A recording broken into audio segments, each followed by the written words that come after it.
அஸ்ஸலாமு அலைக்கும் வரஹ்மத்துல்லாஹி வபரகாத்துஹு.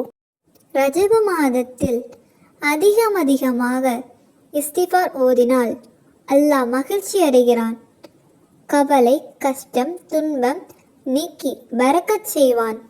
ஒரு ஹதீஸில் வந்துள்ளதாவது, நபி ஸல்லல்லாஹு அலைஹி வஸல்லம் அவர்கள் கூறினார்கள், நான் அல்லாஹ்விடம் ஒரு நாளைக்கு 100 தடவை பாவ மன்னிப்பு கேட்பேன் என்பார்கள். நூல் முஸ்லிம். இஸ்திஃபார் என்பது தெரிந்தோ தெரியாமலோ பாவங்களை செய்ததற்காக உலகத்தை படைத்த அல்லாஹ்விடம் மன்னிப்பு கோரும் ஒரு வழியாகும்.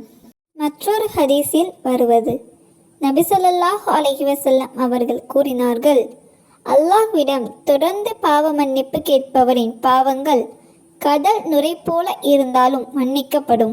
நூல் அத்திர்மிதி. அந்த இஸ்திஃபார் அஸ்தக்ஃபிருல்லாஹ் அஸ்தக்ஃபிருல்லாஹ் அஸ்தக்ஃபிருல்லாஹ். பொருள், அல்லாஹ்விடம் பாவ மன்னிப்பு தெரிகிறேன்.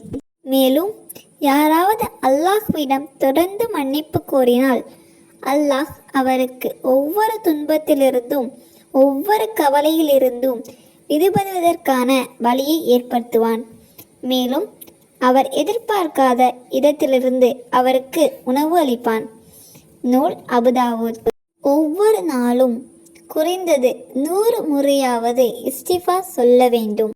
பிற மாதங்களை காட்டிலும் ரஜப், ஷஃபான், ரமலான் மாதங்களில் தினமும் ஒவ்வொரு தொழுகைக்கு பிறகும் அல்லாஹ்விடம் 100 முறையோ அல்லது அதற்கு அதிகமாகவோ பாவ மன்னிப்பு கேளுங்கள். இன்ஷா அல்லாஹ் நாமும் அல்லாஹ்விடம் அதிகமாக பாவ மன்னிப்பு கேட்போமாக. ஆமீன்.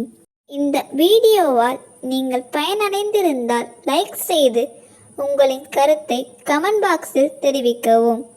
மேலும் மற்றவருக்கும் ஷேர் செய்து பிறருக்கும் நன்மை கிடைக்க வழிகாட்டுங்கள்.